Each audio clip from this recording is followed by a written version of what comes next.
Rod Stewart. No. I said the Guess Who. Don Williams, the Gentle Giant. Oh, he's dead. Bob Wills in his Texas play. No. I don't get why you're bringing up other bands. I said the Guess Who.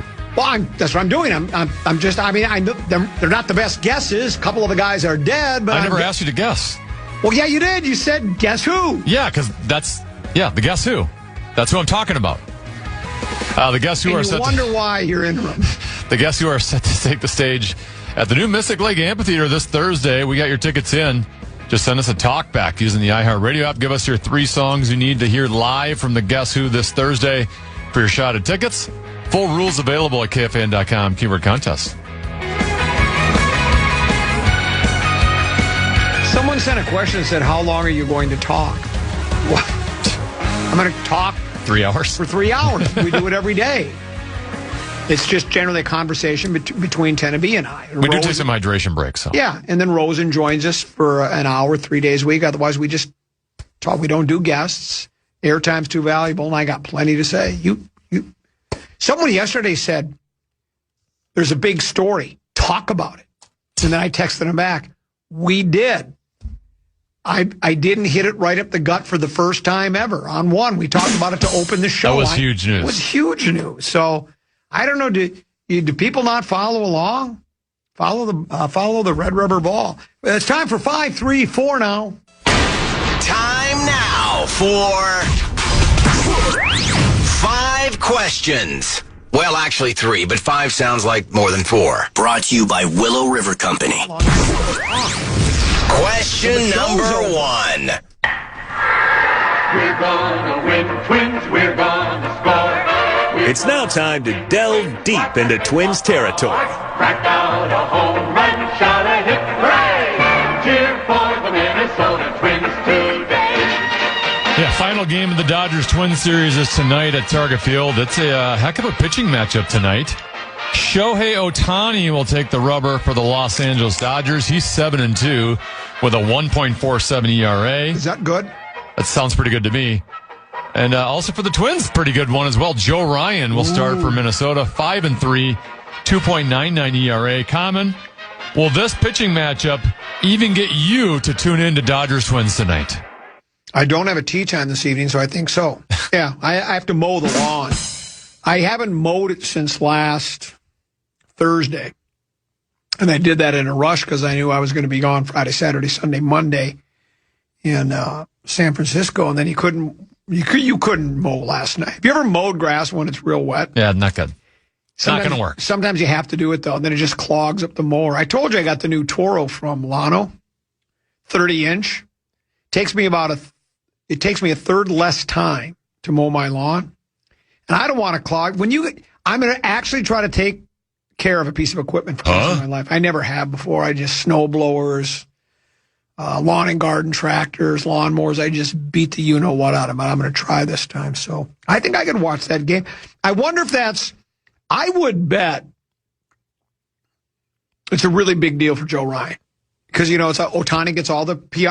And well, he should, right? I mean, he's so a twice-in-a-lifetime player.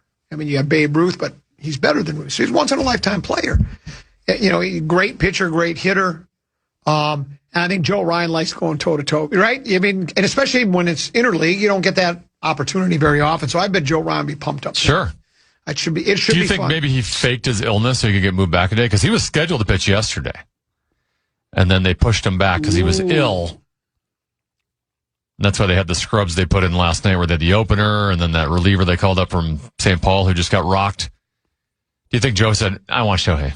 Or I can't go today. Or do you think he just went to the manager and say, push me back a day, I want to face Ohtani? Maybe, yeah. I think that's more likely that he just said, yeah, I'd like to face him. Because, when you're talking about, we've talked about this before, Joe isn't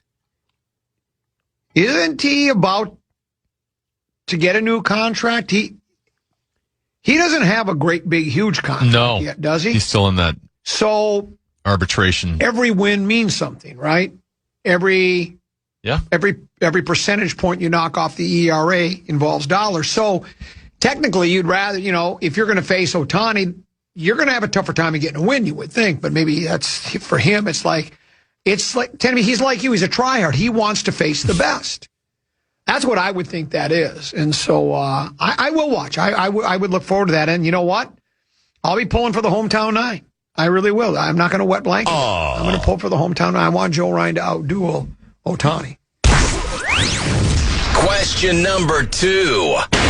And now it's time to go between the pipes. The NHL is exploring expansion once again with a second team in Texas. Commissioner Gary Bettman announced after the Board of Governors meeting yesterday that the league has entered a term sheet agreement with Houston billionaire Dan Friedkin. Who? Dan Friedkin to explore the feasibility of expanding into either Austin or Houston.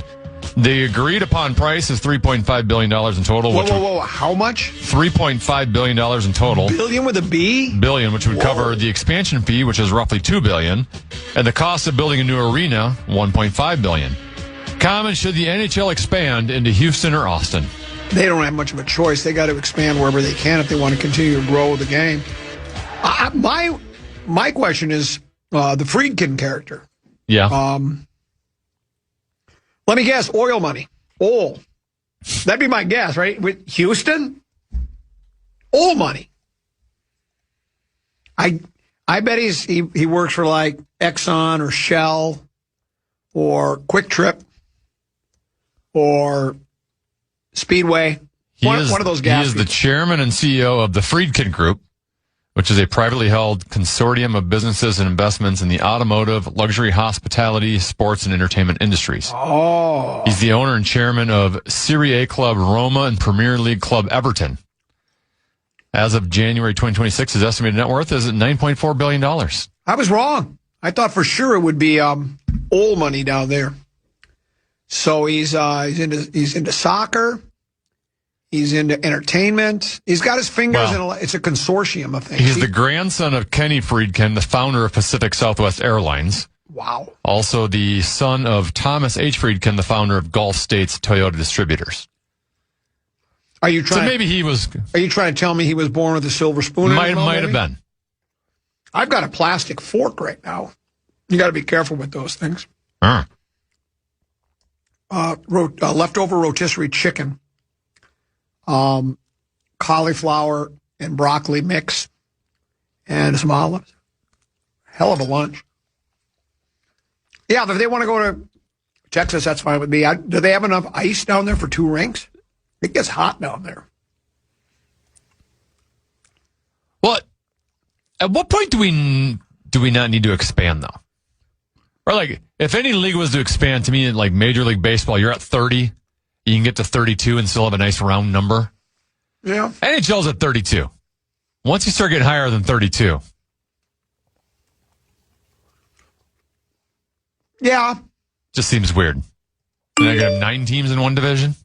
Someone said he's not facing Ohtani. He's facing the Dodgers batters. Well, yeah, I know. I mean, yeah. No, you're still out dueling the other pitcher. Yeah. You know, I get it. I mean, yeah, you're right. Okay. You got me there. Sorry. Want to host a sports talk show? What if Ohtani's hitting? Then he technically is facing Ohtani. You want to host a sports talk show? Be my guest. Pay isn't too bad. That's it on Friedkin. You have any other NHL expansion thoughts? Okay. No. Question number 3. Are you ready for the cliche question we ask every year around this time? All right, Common. Which team is most likely to win a championship in the next calendar year? Vikings, Twins, Wolves, or Wild? I think the most important team to KFAN/iHeartMedia Minneapolis is the Vikings. I think the Vikings have the best chance. I think they can win multiple world championships. I'm going Wild. No, you said the major 4 men's? Yeah. I'd say Wild. I think the Wolves might be in some trouble now.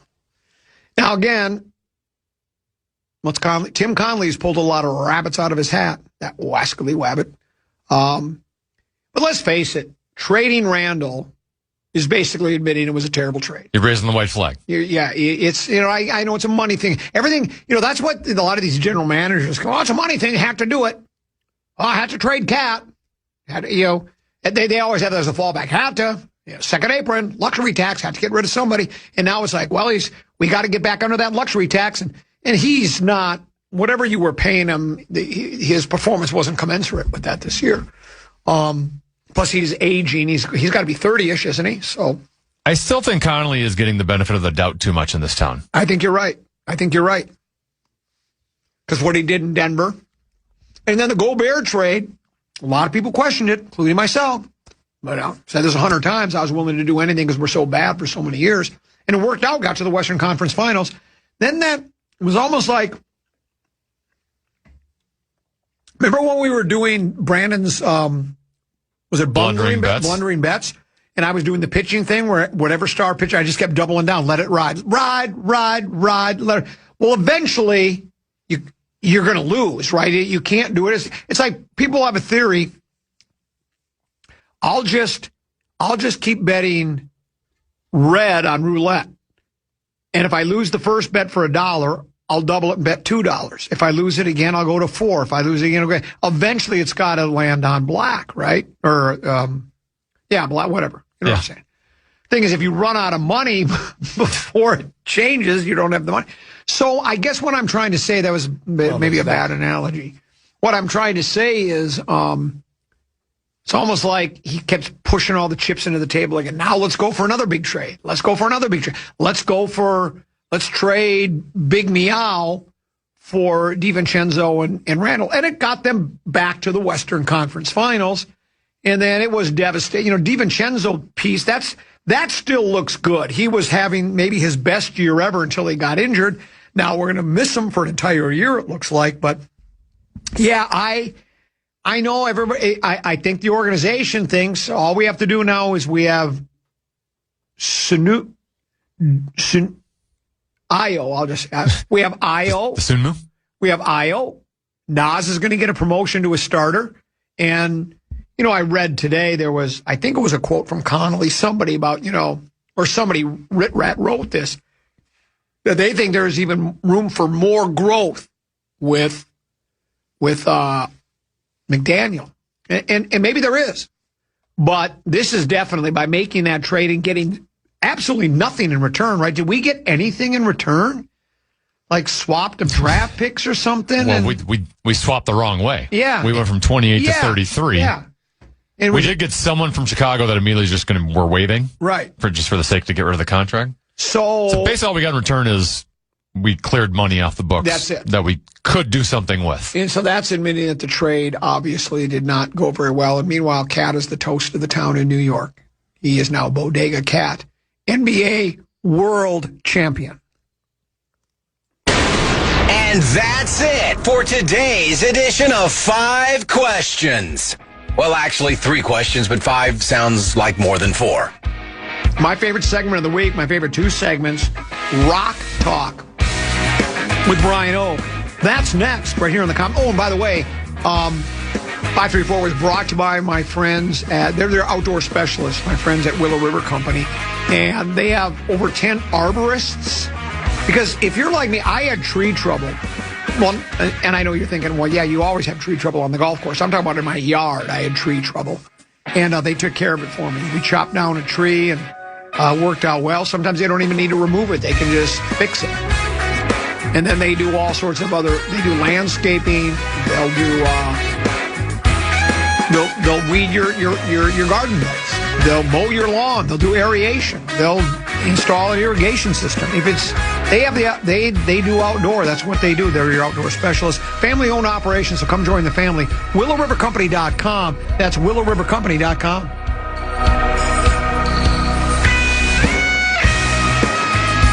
Coming up next, Brian O. joins the Common Man for ROK TOK on the Fan. Brad, Sean, Brian text line. Let us know what you have to say by texting your message to 64686. That's 64686. Standard message and data rates apply.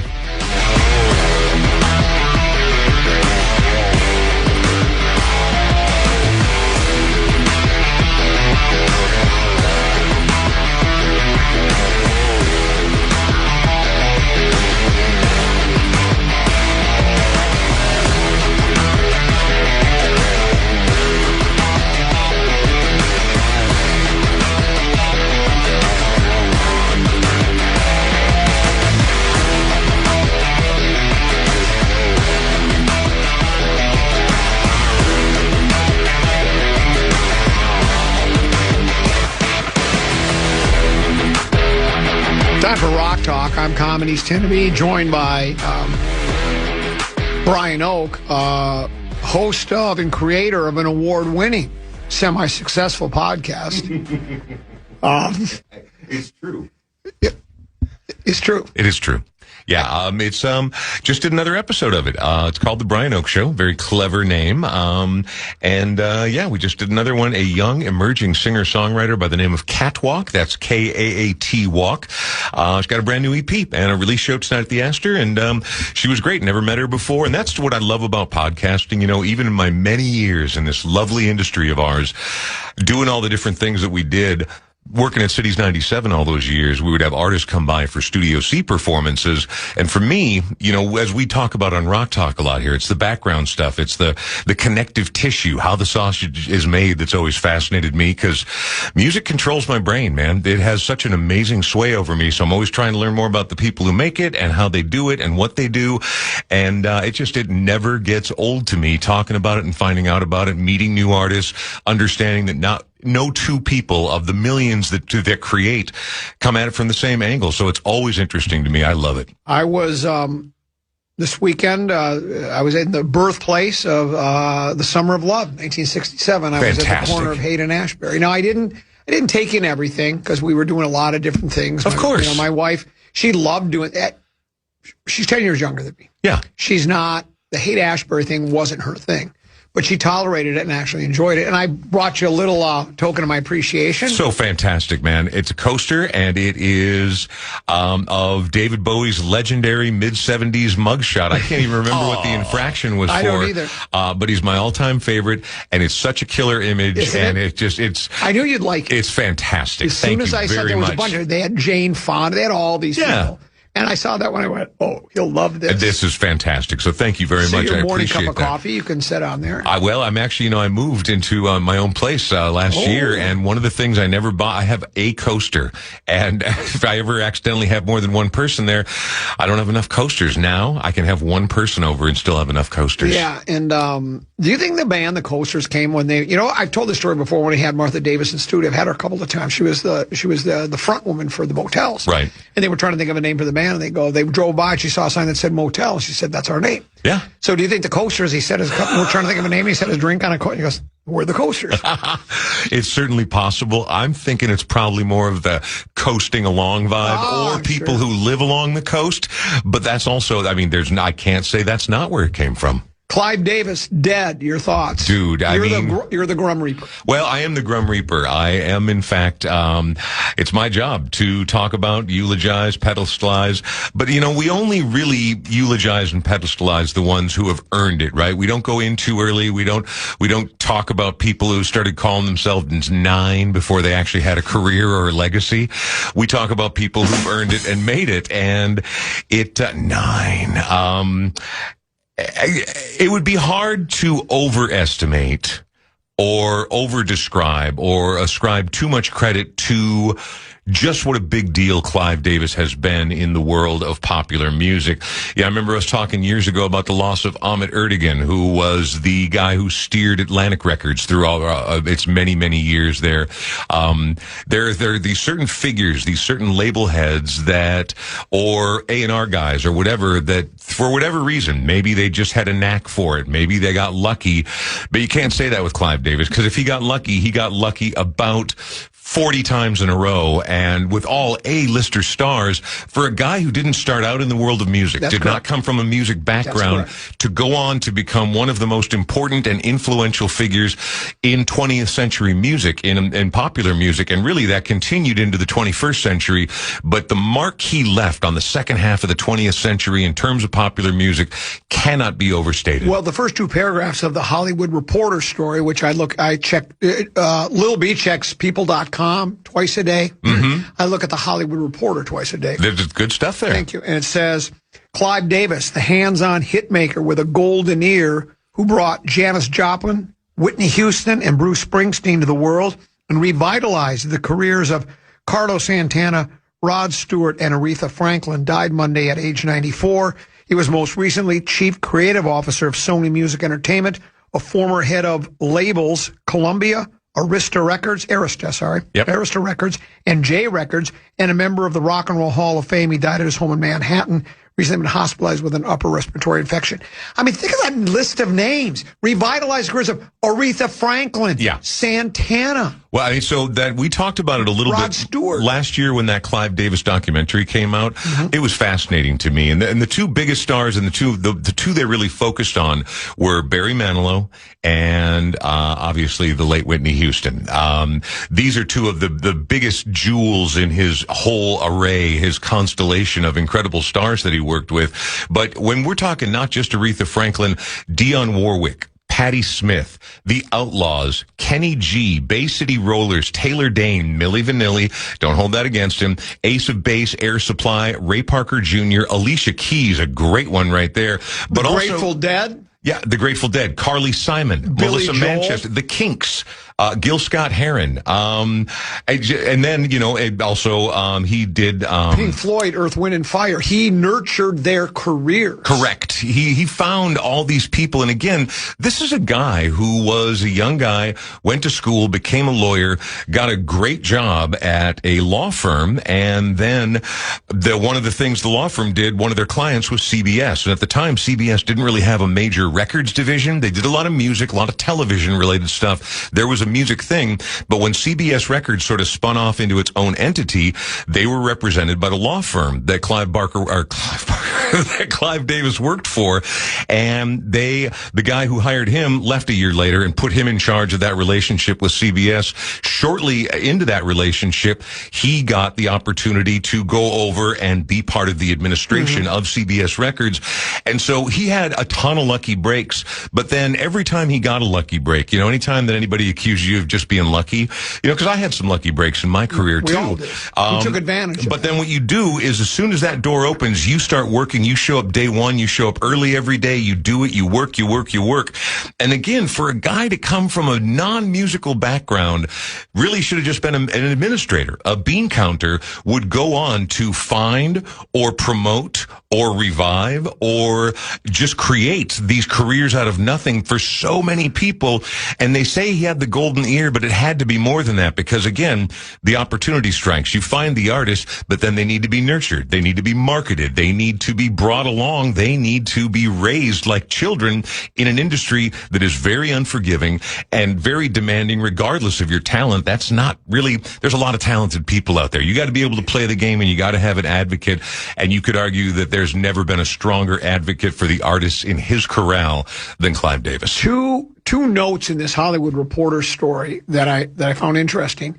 You mentioned Patti Smith. She once said that Davis, quote, has a weakness for the unique performer. True. So that's what is the unique performance. It says here he was a recipient of 5 Grammys, including Recording Academy's Trustees Award in year 2000. Talking about his ability to identify talent, Davis told Playboy magazine in 2013, I didn't necessarily have an ear, but I think I developed one. Whether there was a natural ear that was triggered, I don't know the answer to that. But when you see a Joplin or a Springsteen, you know.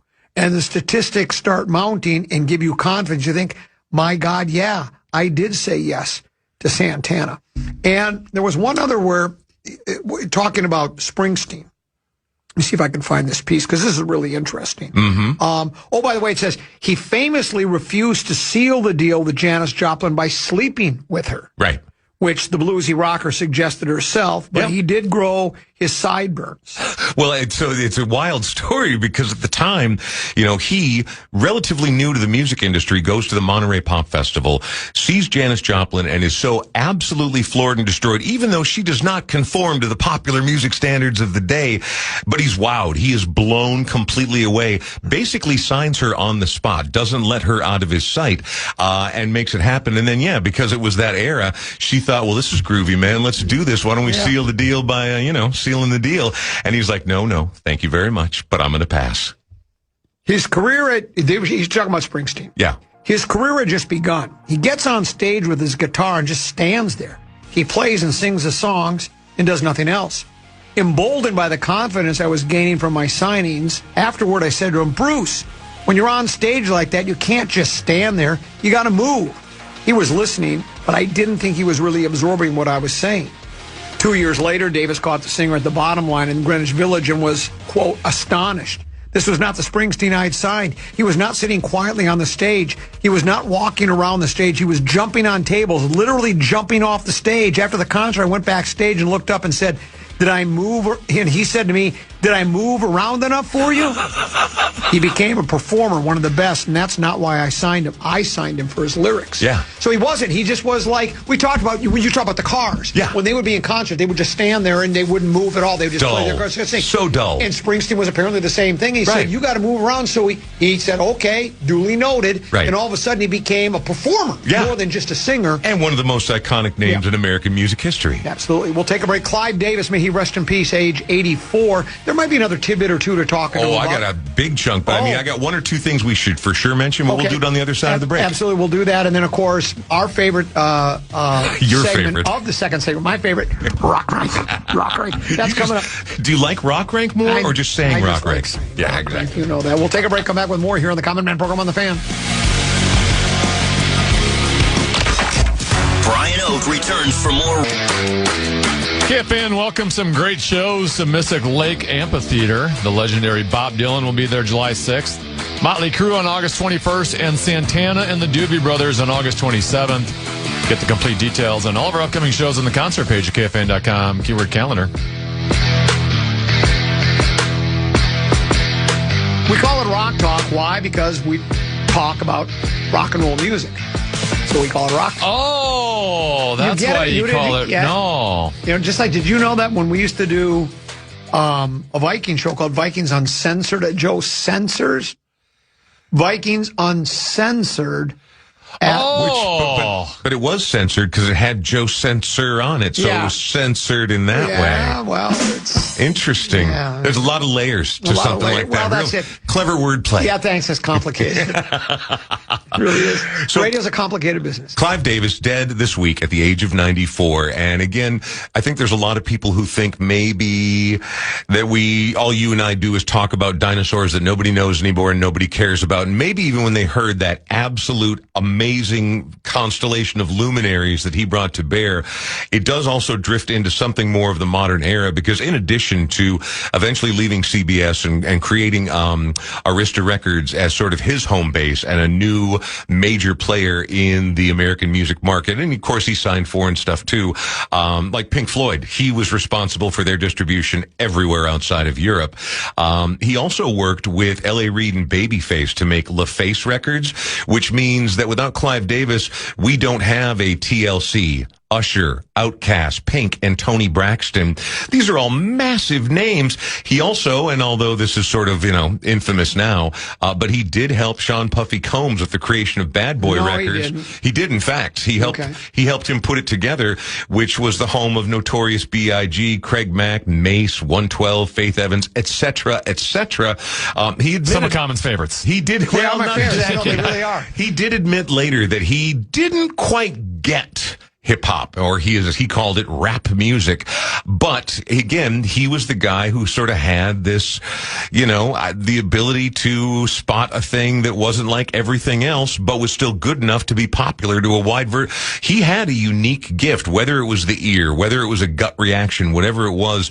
This guy changed the face of music as we know it in terms of what he got to the public, what got brought out to the public, and really lived an incredible legacy. And if you really want to dive deeper on it, understanding that there's a very strong Whitney Houston core to the story, because Whitney was really, he found her, he made her into one of the world's biggest superstars, and then had to struggle with watching her slowly fall apart and die. And she did come back and things were going so well, and it was shortly thereafter that she passed. So that's a pretty central part to the story, but just to watch his earliest days as a lawyer who's just kind of finding his way through the entertainment industry to becoming one of the most recognizable name in the history of recorded music. It's a pretty remarkable story, not an exhausting watch. And if you like music at all, a lot of familiar faces, a lot of familiar music. And I think it's it's got to be on Netflix, because that's all I've got right now. So yeah, that's a Clive, I can't remember the name of the documentary, but it's just Clive Davis documentary, and you'll find it. Turn on my microphone, that would help. Sure. You've done this before. Birthdays today in music. I generally don't care about those things. Yeah, and I didn't even look at them, so I'm going to be learning. But two of my very favorites from the olden days, Jeff Beck, who died in 2023, Fleetwood Mac, Mick Fleetwood, he's still alive and well. He's 79 years old. Yeah, and you know what? I always, for some reason, maybe it's just from the album covers or that he's such a tall, willowy Brit, I always thought he was like a 7'2" guy. But then if you look at the back of the self-titled Fleetwood Mac album, the very first one where Buckingham Nicks joined them, all the guys are the same height. Yeah. For some reason, I had it in my head that he was this towering figure. But I think maybe they were standing on their tiptoes there. 'Cause I think he is a little standing on phone books. He was slouching. Before Big Ticket, I think, got to meet Mick Fleetwood. Really? Well, because in Hawaii, in Maui, Mick had a restaurant, because that was in Lanai, is that how you say it, that burned to the ground in that fire a few years back? Sure. And so I ate, and that's what they would say about it. They say, every once in a while, Mick will be at the restaurant, and Barrero happened to be there, I think, when Mick was there, or maybe just ran into him on the streets. I don't know. Right. But we went there. He was not really great restaurant. You know, that old school kind of, you know, it's all the, you know, the dark wood. Looks like one of those, you know, those old steakhouses from the olden days. Love it. And the beauty of it is, as you would expect, live music at Fleetwood's, and it was some jazz band, and they were so good. But yeah, so but his place gone, burned to the ground in Lanai. So, oh, really? Yeah, when they had that fire. The fire's there, yeah. Wow. Yeah, that's where his place was. But yeah. Mickey Fleetwood. Well, and you know, you breeze past Jeff Beck there, but let's also talk about the fact that, again, maybe not a household name of the school that produced him and so many others.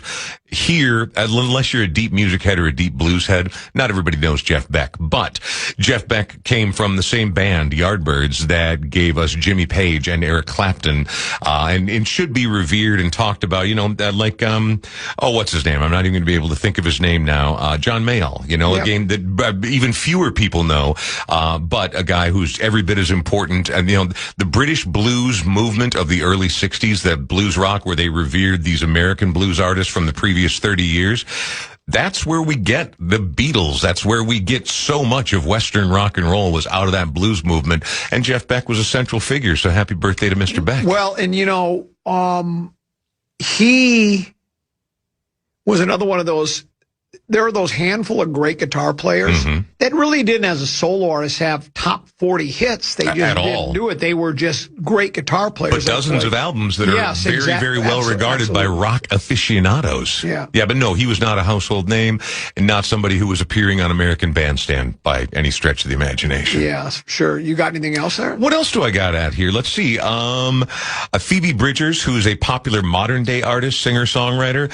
She hasn't put out a new record in 6 years, so for fans of Phoebe Bridgers or modern music, singer-songwriters, she's got a new record on the way called Lost Weekend.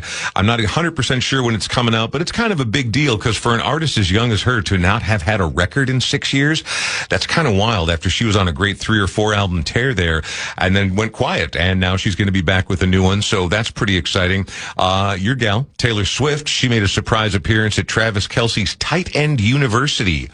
Anybody know what Tight End University is? I've got It's not what you're thinking, Brian. No, easy, Tenna. It's about football, Brian. No, I figured that was the case. I didn't they get all the tight ends together. I didn't know that. Okay, so there's a little love for the tight end position, and apparently Taylor Swift came up there and did a surprise duet with Lainey Wilson. So, when an artist of that size, that scope, that impact shows up for us, you know, Travis Kelce, obviously, but, so it's, that happened. And what else? Artists are mad about AI in general, but specifically right now, Doja Cat and SZA are on the rampage talking about, because recently a bunch of AI generated slop, which you or I could do right now. Yeah. We could sit down with AI and type in some great prompts, say, make this happen. And unfortunately, where most of my material comes from. Well, AI is getting better and better at it to the point where thousands, if not millions, possibly even hundreds of fans assumed that this was the leak of brand new material from Doja Cat, and she got online and she was hot. She was not having it, and went on a rather lengthy rant about how not only is that not mine, but this is garbage, and we're going to enter an era, you know, the uncanny valley, where the distinction between reality and manufactured slop is going to be harder and harder and harder to figure out. The one place it won't is iHeartRadio, our slogan. Guaranteed human. Guaranteed. Except for meat sauce. Well, mostly human. And then here is a text message that says, such a great combination, Brian Oak and the Common Man. I do wonder, though, if Oak had won that podcast award instead of getting second place, would he have had to leave the Common Man show for the Power Tripper bumper to bumper? And that's probably the case. It would have been like, well, I'm number one. I can't be with the Common Man. Look, man, I mean, you and I go back a long way, Common, but I got to be honest. Well, and here's the thing. If that guy would like to go to MSP Mag's website and take a look at the results of those awards, the first place went to a local podcast called Wine and Crime. Second place to the celebrated and now 6.5-year running Brian Oak Show podcast. Third place was the podcast of the Power Trip Morning Show. Oh. So congratulations to them on the Bronze Award, but maybe they should be coming on my podcast. Do you ever think about that? Okay. Hold on. Let me Whoa. Double trombone there. Time now for my favorite part of Rock Talk. It's time now for... Rock Rank. Rock Rank. What is it? Rock Rank. Huh? Rock Rank. Rock Rank. I love Rock Rank so much. Last week we did Brian Oak's top 5 favorite songs with a number in the title. Yeah. This week, Brian Oak's top 5 favorite bands or artists with a number in their title or in their name. Let me throw a couple examples at you here that did not make my top 5. Timbuk 3. But perfect. Thank you. I like when we hear your non-answers after your top 5. Okay, we'll save them first. All right, yeah. we won't say. We'll save them because there's going to be some people going, well, what about? We'll save that till afterwards. All right, let's start out at number 5 then, shall we? Number 5. Number 5 is a band out of Detroit Rock City who at the time were loud, dare I say, the very first punk rock band of all time. They were aggressive. They were explosive in an era of hippie love. And even when the psychedelic stuff started to get harder, nobody hit as hard as the MC5. MC5, one of the most groundbreaking bands in rock history. Go ahead and go online and look up any live footage of early MC5. And again, context matters because now you're going to be like, they're nothing compared to Five Finger Death Punch. Well, they're not. Well, okay, but again, another band that would have fit for today. Yeah. But the MC5 in the late 60s when they hit, there was nobody like them. That's why they are widely regarded alongside the Stooges as, if not the first, one of the very first bands to espouse this punk ethos. Wow. Yeah. Number 4. Number 4, this band not anywhere near as well known, but the rest of them are. This band comes out of, I believe they're from Leeds, out of the UK. And in the wake of punk rock exploding, especially in Europe in the mid-60s, what happened was a thing called post-punk, where now that music had been broken apart... 3-6 Mafia. Nope. Oh. Although they're on my also ran list. Oh, I got a whole chunk of those that I know you're going to love. You did say 112 earlier. Yeah, exactly. 227? No, so this band is called Gang of Four. They were a post-punk band, and they had sharp, angular guitar riffs, and they were talking about sort of a Thatcher's Britain. It was dark. It was breaking. It was not a happy, upbeat band by any stretch, but it wasn't dour and too dark. It was just telling it like it is. It had sort of the lyricism of punk, but through this tight, almost new wave vein. Anyway, Gang of Four, a very important band. Their album of Entertainment might be in my top 10 albums of all. It's that good a wreck. The rest of their stuff's okay, but Gang of Four comes in at number 4 for me. I know it's coming at number 3. Do you? Yeah. Do you? You want me to say it? Sure. Number 3. The Four Seasons. That's on his top 5 hotels list. 5 Seconds of Summer. No, this is a band that literally everybody knows, and they're one of the biggest of the last 50, 60 years, and I loved them very first time I heard them, and then over the course of their 40-plus year career, they've had numerous washouts, and then always managed to reinvent themselves, come back, be interesting. Yeah, the lead singer can get a little preachy, and some people hate that, but if you look at their legacy, they're one of the greatest rock bands in the history of rock and roll. Number 3 for me is the Irish band U2. U2. Oh, me and Common? Well, yes, U2. Should you do a musical duo, we'll just call you Tom and Jerry. Yeah, that would be my favorite. But the band U2 is my number 3. Number 2.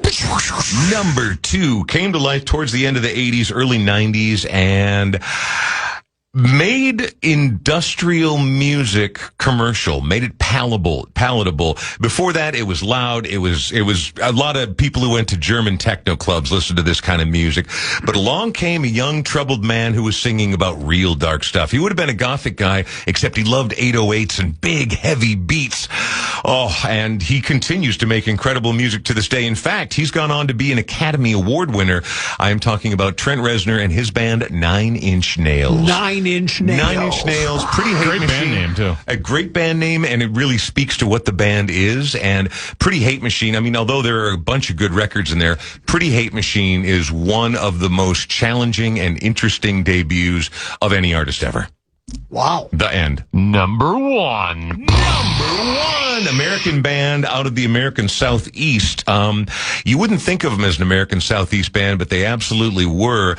This band, I put it number 1 for me personally, since it's my list, because this is the band that set me on the path of music and music fandom that would go on to define my personal life and my professional life forever. Three Dog Night. Not exactly. We're getting closer. The Dave Clark 5? No. We're getting closer. I was on the school activity bus coming home from swim practice, and a guy gave me a cassette tape, and said, "You should listen to this. I think you really like these guys." And I popped in the sophomore album, Wild Planet, by the Athens, Georgia band, the B-52s. Oh, and the B-52s were unlike anything I'd ever heard. And I had this, I mean, the combination of exotica and surf and punk and the fashion, the image, the style, there was nothing else like it at the time. And then I looked and I noticed they were on Warner Brothers. And I had this epiphany at, 10th grade. I'm like, well, wait, I've never heard these guys before, not on the and then I was like, but they're on a major label. How have I not heard them before?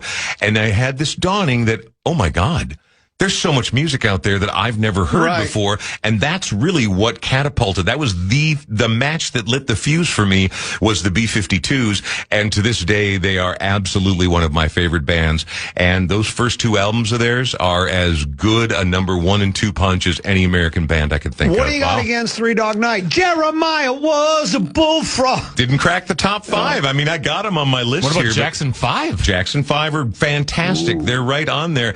The closest one for me was either going to be Sergio Mendes and Brazil 66, because I'm very much into them. Minnesota greats, Dillinger 4, also absolutely worthwhile. In addition to your Three Dog Night, did you already say the 4 tops? The 4 seasons. Oh, well, the 4 with tops Frankie are also Valli. there. See, I think you kind of just dismissed them as nonsense. Oh, what a night. Yeah. Late December. Oh, they had. I can't stand his voice. I can't stand. No, their popularity cannot be argued. They were massive.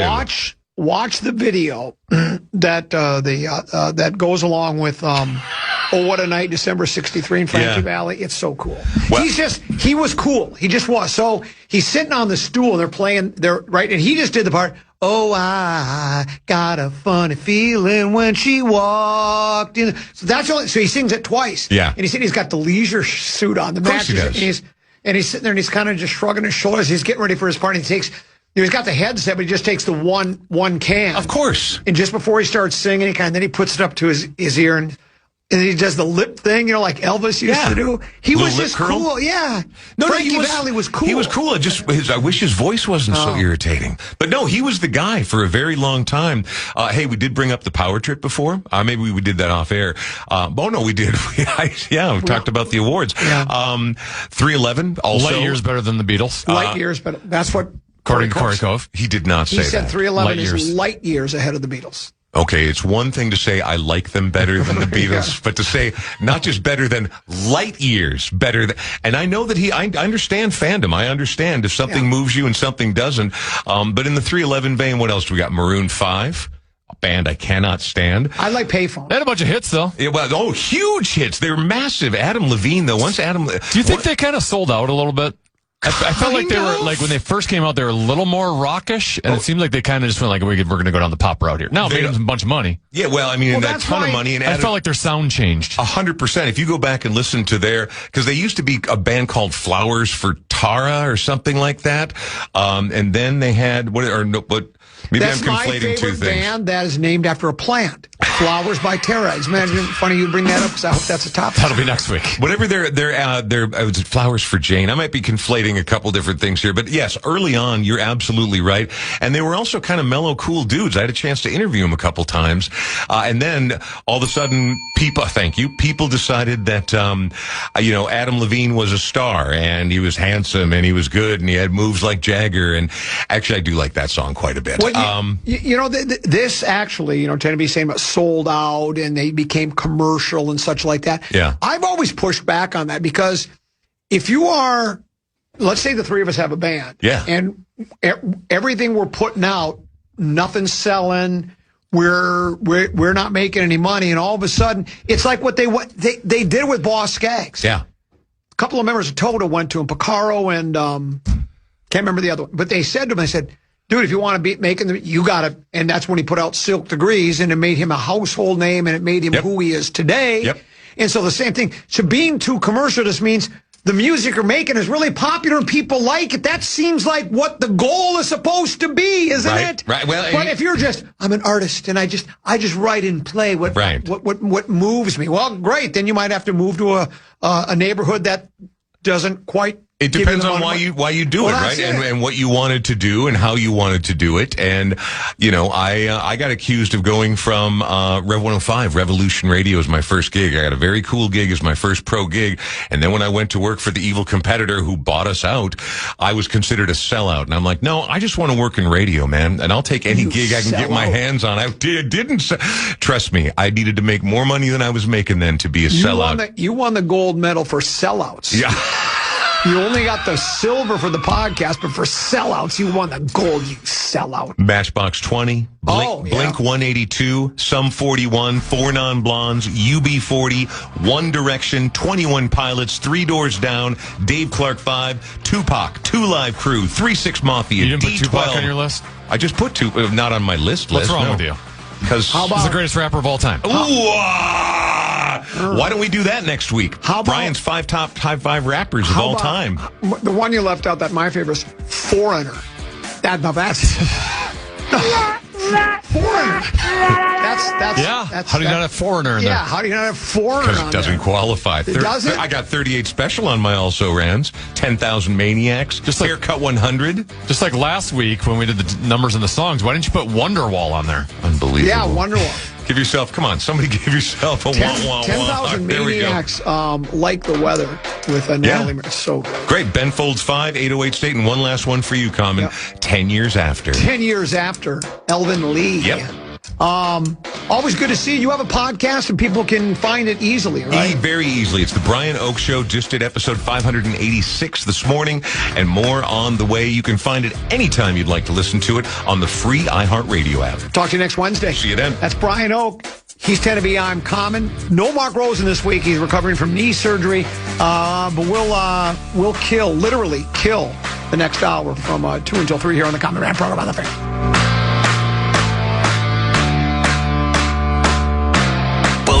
Become a